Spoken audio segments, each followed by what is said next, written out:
If you thought it was bad last night, the Mariners somehow found a way to outdo itself this afternoon in Philly. They put up a goose egg on the board and wasted a fantastic start from George Kirby. Our thoughts coming up here on the Locked On Mariners postgame show. Colby, hit it.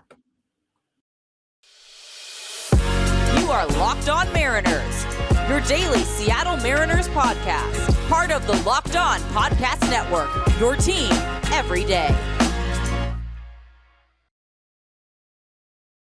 Despite the loss, ahoy, sailors. It is Thursday, April 27th, 2023. This is Trident Gonzalez and Colby Patnode for the Locked On Mariners postgame show. Thank you so much for making us your first listen after the game. Subscribe, like, and turn on alerts if you're watching on YouTube, or subscribe and leave a 5-star review on your preferred podcast platform if you like what you hear. And if you're part of the crew and rock with us every single day, let us know in the comments below. And if you want to hear from us even more, please consider signing up for our Patreon by scanning the QR code right above my head. The link, as well as our social accounts, is also in the description of this episode. Mariners get shut out in their rubber match with the Phillies this afternoon. They wrap up the series with 16 consecutive scoreless innings as an offense, and that's where we begin this show. Colby, you're not going to win many games when Tom Murphy and Tommy La Stella are the only sources of offense for you, right? God, I hope not. Yeah, it was, what's a nice way to put this? It was a soul-sucking embarrassment to any Mariner who's ever worn the uniform before this squad did. It was a disaster. At-bats were awful, just almost like they didn't care to be at the plate. Like, they were just chasing, and Julio had another rough day. Ty France was awful. The top of this order, just 1 through 4, had the worst game you could possibly imagine. And that's the ball game. They went 0 for 15 with 7 strikeouts. The only guy to reach base was Ty France, and all he did was not get out of the way. So, yeah, the offense sucked today from top to bottom, with the exception of Tom Murphy, which, by the way, good to see. Good for Tom. He'd been struggling, really needed a game like today. And, of course, he even throws out Trey Turner. So everybody aside from George Kirby and, Tom Murphy should be ashamed of themselves after today's performance. It just goes to show you that 2 players are not, in fact, enough to win the game. Somebody's got to pitch in, and the Mariners had a couple of opportunities to score, and they actually did in those opportunities. They did put the ball in play with authority. Tom Murphy and Julio, and the one good at bat Julio had in this entire series. They both hit screaming liners. They just happened to be right at Nick Castellanos, and that was that. So they had their 2 opportunities. They just couldn't get the hit. Sound familiar? And as a result, they dropped 2 of 3 to a pretty struggling Phillies team, and now they have to go on the road and play a Toronto team that's playing really well right now, and they have to face 1, 2, and 3 in their rotation. So not great. You look at the last 24 hours or so, a couple losses, both of them by 1 run, both of them excruciating in kind of different ways, but also the same. The offense was just disastrous. And on top of that, you lost Robbie Ray for the season. So yeah, vibes are not good right now. And today is just kind of a kick in the groin to the vibe of this ball club. Yeah, this offense needs to get its act together and quick because, as you said, they are going to get massacred in Toronto. Because, look, you got Luis Castillo Friday, which is great. Maybe you can win that game like 2-1, hopefully, right? Yeah, you can't win a game 0 to -1, so. Right. So, maybe you can pull that out without much offensive production. But Saturday, you have Chris Flexen against Kevin Gossman. And then Sunday, you got Marco, who's been pretty good, but still, I'm still waiting for the Marco blow up. I haven't fully bought into him being this good again. I know I'm a hater. I know I'm such a hater, but Stay sipping that haterade. somehow the Mariners actually had more hard hit balls than the Phillies today. They had a higher expected batting average as well. You mentioned in a couple of key spots, they did put some good wood on the ball. Just went right to Nick Castellanos in a couple of instances. But you wouldn't be able to guess that if you saw this approach from this offense, the collective approach of this offense at the plate. It was terrible. Like you mentioned, the top of the order, the 1 through 4 in the order goes a combined 0 for 15 with 7 strikeouts. It's unacceptable. And look, I get guys are going to, slump all at once, but it's disgusting to watch. Like, yeah, you're going to get shut out. That's going to happen over the course of the season. Even the best teams in baseball are going to get shut out. That's going to happen. You're going to get shut out occasionally by guys that you should do damage against as well. Bullpens that you should do damage against, starters that you should do damage against, like Matt Strom. That's just, the way that baseball goes, right? But it doesn't make it any less gross to experience the day of. And it's super frustrating. I'm salty. I'll say that now. I'll get over it. But can't lie, doesn't make me feel great about all the money I just spent to go watch this team for the next 3 days in Toronto. So yeah, not feeling super hot right now about this team. Yeah. Maybe they can give Ty media credentials and he can walk into the clubhouse and just look around and say, Julio, you suck. Ty, you suck. Like, Right. Ty, you especially, you're embarrassing and, the namesake. And Marco, I'm your number one hater, obviously. Yep. You suck. And by the way, speaking of players that I'm actually a hater of, Tommy La Stella had one of the 3 hits for the Mariners today. Go figure. Yeah. Pinch hit. I still don't understand the process of pinch hitting him for Pollock in that situation when Pollock. That's not to go into it. Yeah, when all of Pollock's hits are against righties, that just made no sense to me. Whatever. But he was able to flip a single into left field, got on base, and actually gave the Mariners one of their better chances to score in this game, which isn't really saying much. But yeah. Side note, with that base hit today, Tommy La Stella now has a higher batting average than Julio Rodriguez, Teoscar Hernandez, AJ Pollock, Tom Murphy, and is just 1 hit away from passing JP Crawford. So 4 for 17 to be, to add some context, but yeah. I think it's time to give Tommy La Stella more at bats. Actually, what it's time to do is DFA him and call up Taylor Trammell or Cade Marlowe. Yeah, they wouldn't even let him run, which I mean, like also or Mike Ford. given the situation. I mean, yeah. But still, it's like he literally hasn't done anything other than step into the batter's box for this team. Yeah, and quickly exit most of the time. Yeah, and also a little weird to you that Sam Haggerty didn't get a start against the lefty. That's I don't quite understand that. Like this seemed like a pretty. He's coming off of a concussion. You kind of have to wonder if he has his equilibrium. If he's still 4 games. Like if he doesn't, you shouldn't have activated him. Yeah, because it's dangerous to even have him in the dugout if he can't maintain balance. So I don't know. Today seemed like a really good day to give Julio a day off, or to give JP Crawford a day off. Just like somebody, I don't know. And then it was weird that they chose Caballero over Haggerty.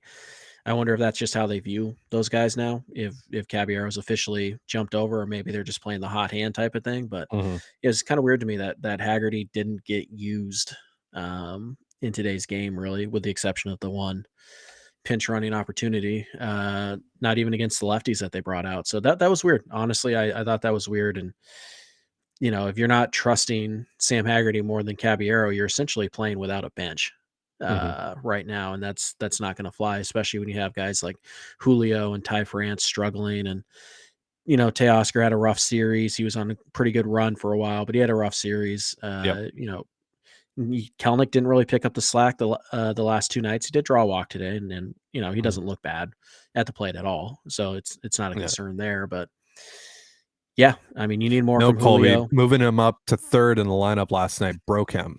He's finished. Scott Service ruined Jared Kelnick. Duh. He had the best at bats of anybody on the team today, not named Tom Murphy. But yeah, sure. Yeah. So, I mean, like I said, that was a soul sucking embarrassment to anybody who's ever gotten a hit in the Mariners uniform. With the exception of Tommy La Stella. He's like, yeah, see, this is what it feels like. So to end this on a positive note, Tom Murphy, like you mentioned, good day for him. Good to see him swinging the bat well. Couple hard hit balls. Double down the line, single, and then obviously had what could have been potentially a game tying hit that was ultimately caught by Nick Castellanos. But still, solid day for Murph, who, like you mentioned, also threw out Trey Turner to end the bottom of the 8th. That's a pretty difficult feat. Trey Turner is one of the fastest dudes in the game. It's going to be pretty hard to get him, even if you're Martin Maldonado. So pretty cool stuff from Murph today. Hopefully that's a sign of him turning things around. George Kirby, really good today as well. 7 strikeouts, just 1 walk. We're going to be talking about his day as he goes a career high 8 innings pitched in just a moment. But real quick, a reminder, this episode of Locked On Mariners is brought to you by eBay Motors. For a championship team, it's all about making sure every player is a perfect fit. It's the same when it comes to your vehicle. Every part needs to fit just right. So the next time you need parts and accessories, head to eBay Motors. With eBay Guaranteed Fit, you can be sure every part you need fits right the first time around. Just add your ride to My Garage and look at the green check to know the part will fit or your money back. Because just like in sports, confidence is the name of the game when you shop on eBay Motors. And with over 122 million parts to choose from, you'll be back in the game in no time. After all, it's easy to bring home a win when the right parts are guaranteed. Get the right parts, the right fit, and the right prices on ebaymotors.com. Let's ride.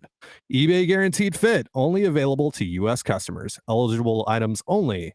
Exclusions apply. And you're listening to the Locked On Mariners postgame show. Thank you again for making us your first listen after the game. Colby, it's that time of the show where we talk about Feeding America and our fundraiser we got going over there. We got a few days left, and we're a little bit over $15,000 raised, or 150,000 meals raised. So tell the folks what we got going on over there. What you guys already know, we're raising money for Feeding America. We got a few days new listeners, pal. After today's game, I doubt it. I mean, Mariners fans love to hate watch. If there's one thing we know about Mariners fans, they do love to there's a certain group. Yesterday's numbers would seem to disagree, but okay, but maybe those are some unique listens that don't listen to the positive. This is not the shows. time to defend your idiotic stances right now. We're talking about putting food in people's mouths. All right, so don't interrupt me. 34 million Americans suffer from food insecurity, including 9 million children every single day. Feeding America is a fantastic organization that turns every dollar raised into 10 delicious, nutritious meals for those facing food insecurities. We started this fundraiser about a month ago now, almost a month exactly, with a simple goal to raise maybe $500, which would be 5,000 meals in the course of a month. And you guys have absolutely crushed it. As Ty had mentioned, we are over now $15,000. Thanks to everybody who has donated. We're still running the fundraiser through the end of the month. You can donate yourself by scanning the QR code on the screen right now, or if you're just listening to the podcast, the link will be in the description down below. You can also subscribe to the channel to our YouTube channel if you haven't already, and we will donate 10 cents for every new subscriber we get.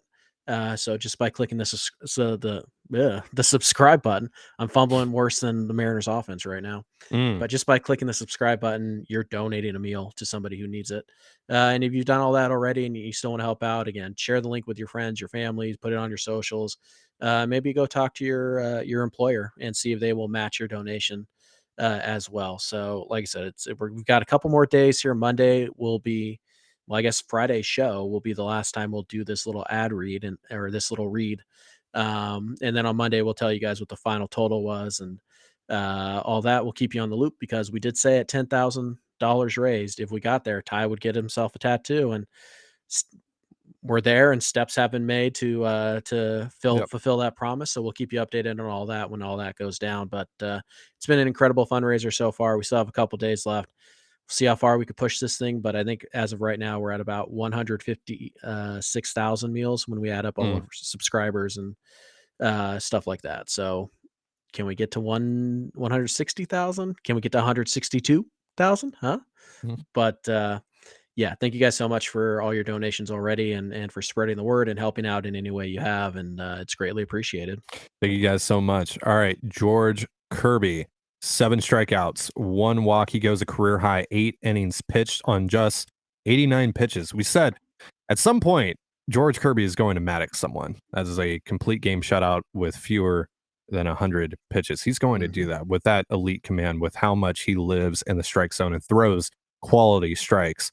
And we saw that in full-fledged form today. 7 strikeouts, 1 walk, a rare walk from Kirby. And despite that, It shouldn't have even been a walk either, by the way. it shouldn't have. That was a two-seamer that ran right over the inside corner. Should have been strike 3. And that was a pitch that ended up getting called a strike a couple of times against the Mariners today as well. But I digress. Doesn't matter. Kirby the difference. Kirby made his 30th career major league start today, and with that, despite the walk, he became has the highest strikeout to walk ratio through a pitcher's first 30 career starts in MLB history. That is a mark of 6.54. So, best start of the year for Kirby, in my opinion. What do you think today, Colby? He's right. It's kind of an interesting George Kirby today. It was the curveball really carried him, which is a little bit unusual. Kirby last year when he was doing really well, it seemed like the two-seamer was kind of the big swing and miss pitch, and then the slider. But we know George has 4 or 5 pitches that are all pretty good. And today he just kind of really lived on the fastball, the curveball, and the two-seamer. And they were all really effective. He was able to pound the strike zone with them. 37% called strike plus whiff on the 4-seamer, 36% on the 2-seamer. And the curveball was just a great pitch to kind of steal strikes away from the Phillies. They just really kept him off balance all day. Velocity was fantastic today, topped out at 97. Was right around 93 to 95 all game. You look at the spin rate numbers today, he was spinning the ball a little bit better than usual. But today, what it really was, just had really good command, really good control and command. Was able to put the ball in the corners all day. Really didn't make many mistakes. He had something like 5 hard hit balls on the day, and this is probably the second best start of his career. I think the one he made in the playoffs against the Astros is probably number 1. But we've seen Kirby do this before, and thankfully the Phillies were really aggressive early in the count, and Kirby took full advantage of it. He was basically on pace to throw a complete game in less than 100 pitches, which I guess technically he did do. But it was just as good as you can get from Kirby. The strikeouts were there. This is the guy that Ty and I allegedly put money on to win the American League Cy Young, and this is the guy we thought we were doing that for. It was great. It's unfortunate that this outing will be wasted and therefore kind of forgotten in a week or so, but it was really good against a really solid lineup. And unfortunately the Phillies got that one more hit than the Mariners did, and George Kirby takes the L. Yet another scathing indictment on anybody who thinks that pitcher records matter at all. Yeah, I feel terrible for George Kirby. He did everything that he could possibly do in order to allow for this team to win this game. And they just didn't give him any support whatsoever. Some of that is a little bit of bad luck, but like we mentioned in the first segment, it was just a bad overall approach from this offense. And that's where the blame ultimately falls for not just this game, but the last 16 innings as a whole, really. Yep.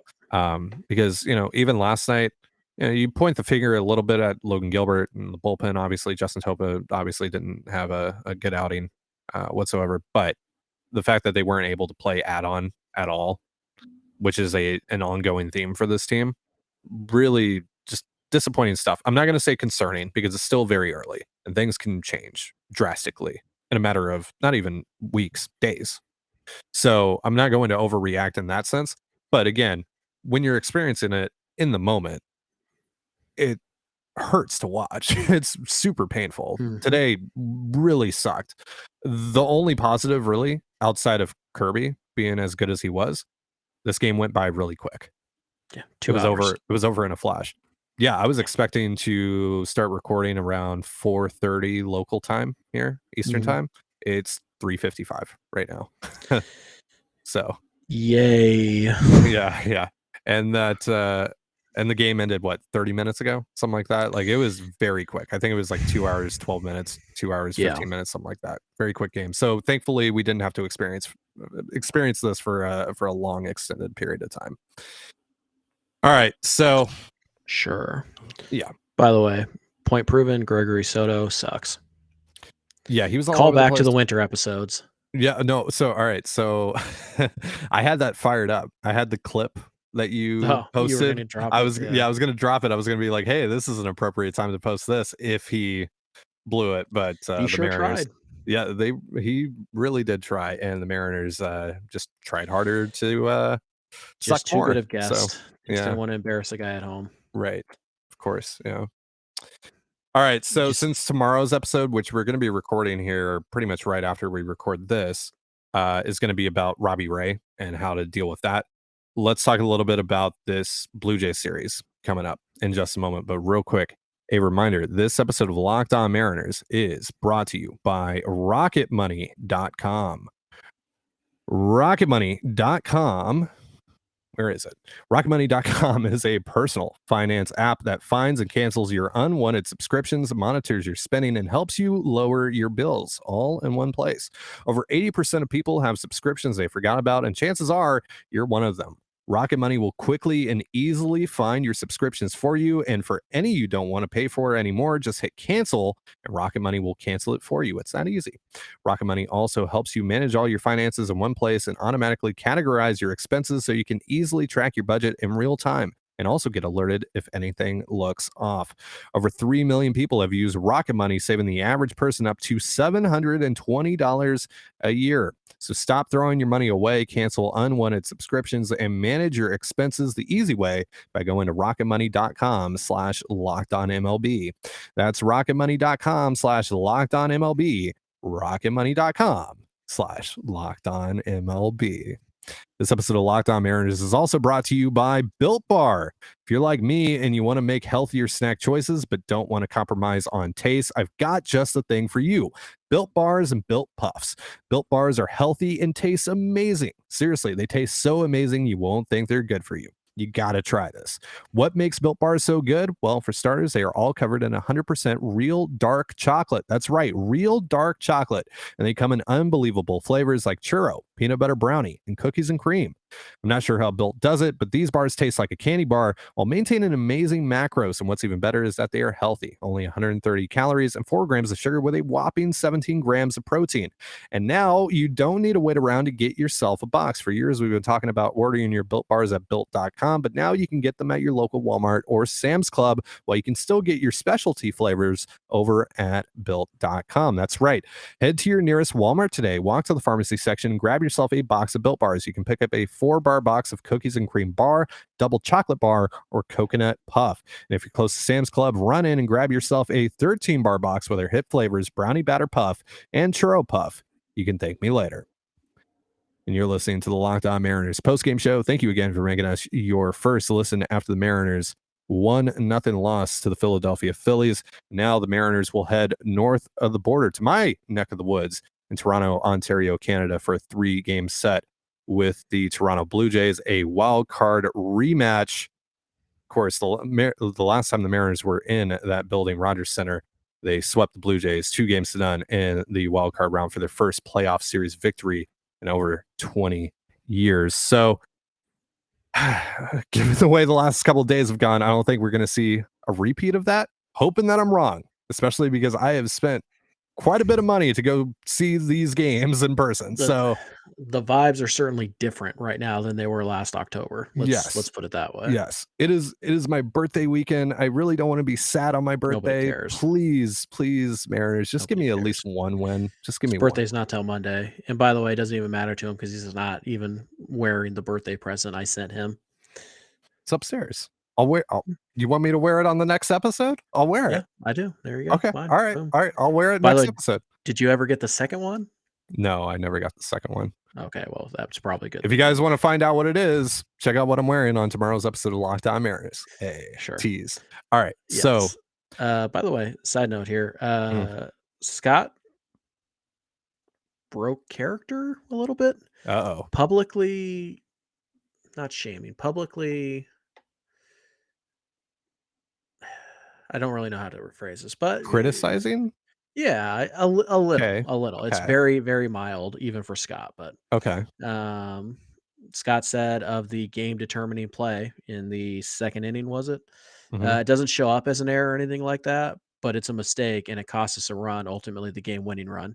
he's got to hit his cutoff man, referring to Julio, overthrowing his cutoff man, allowing for the guy to slide into second safely and before they could tag him out. So Scott, not a guy who says stuff like that. He's very much a go with the flow guy, and that's something that he certainly says privately to guys, but he doesn't really say that often. Now, again, that's not an admonishment or anything like that. Like that's just stating fact. But to me, it's noteworthy because it's not something that Scott usually does, and there's nothing wrong with holding even your young superstar accountable for poor play. And Julio's poor play was not just stuck in the batter's box in this series. He was bad out in the field too, and that play sucks. Now, if you actually score a run, it's really not a game determining play, but so it goes.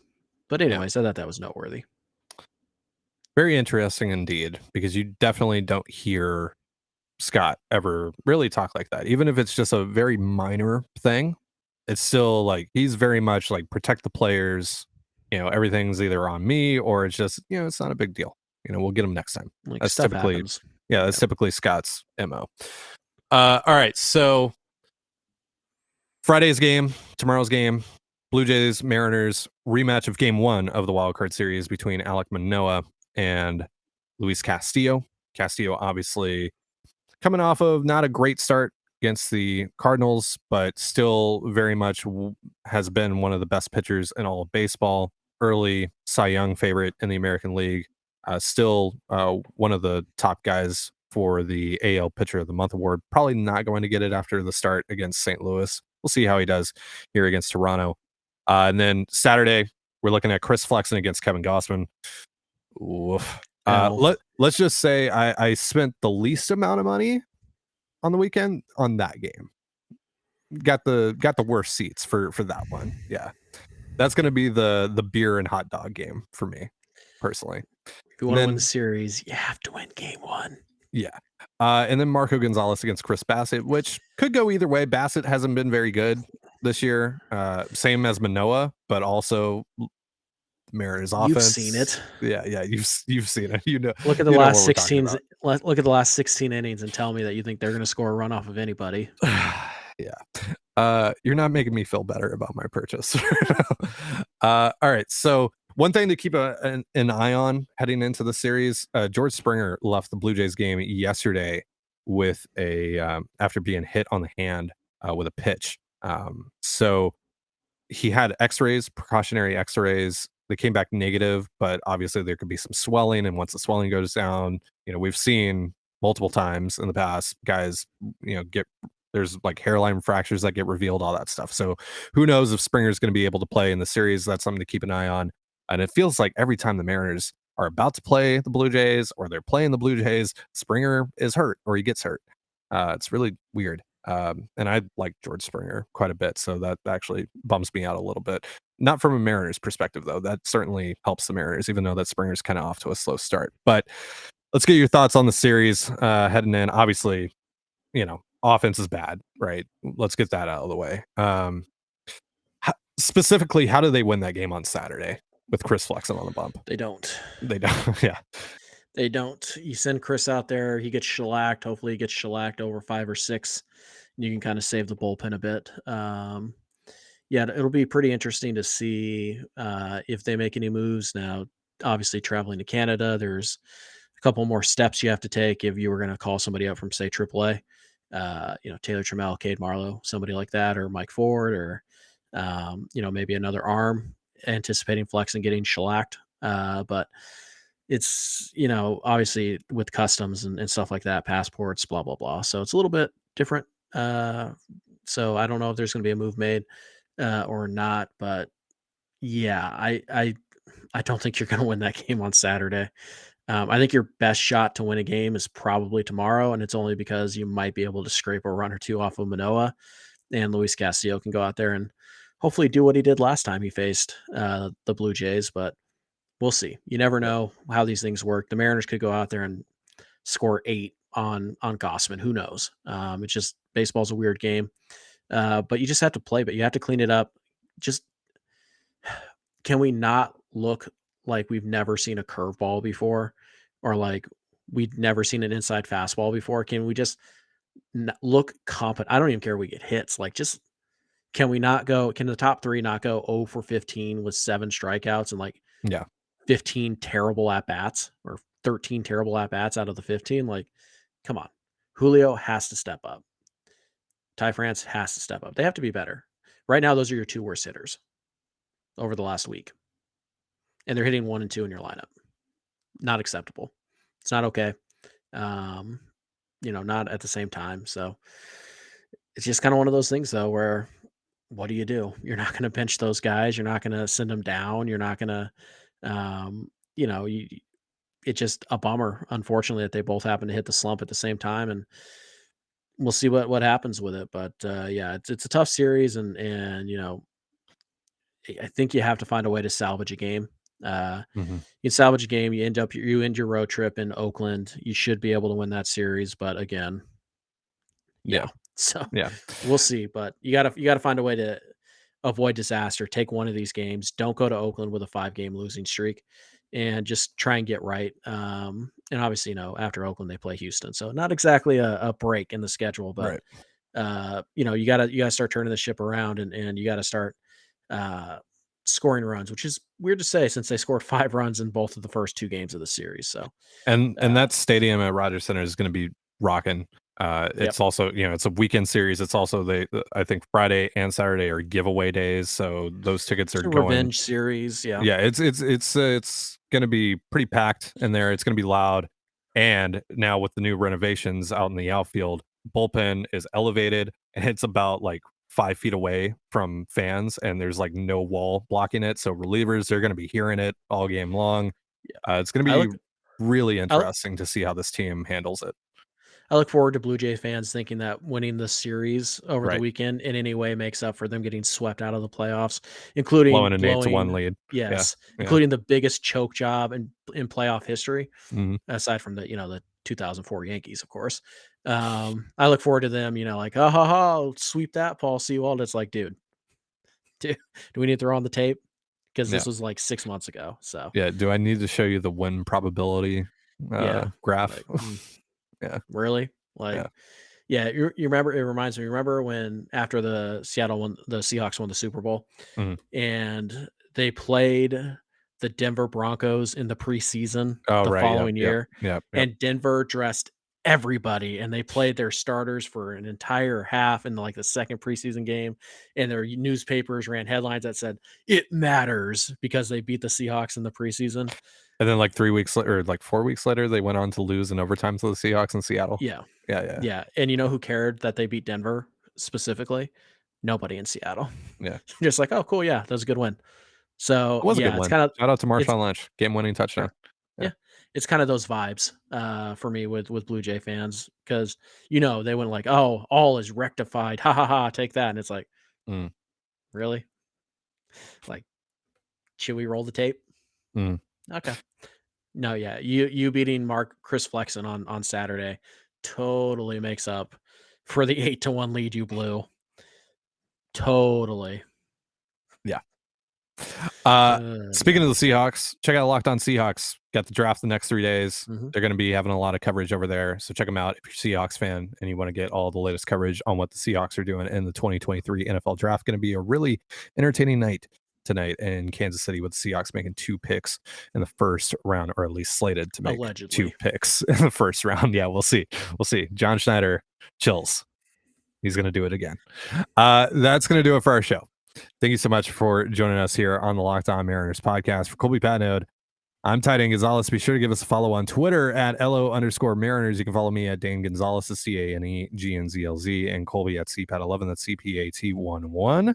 Follow us on Instagram and TikTok as well over at Locked On Mariners. That's one word, Locked On Mariners. You can also find all that stuff in the description of this episode. And thank you again for making us your first listen. Tomorrow, we'll answer the question, what can the Mariners do in the wake of Robbie Ray's season-ending surgery? But for now, have yourself a beautiful baseball day, and we'll see you tomorrow. Peace.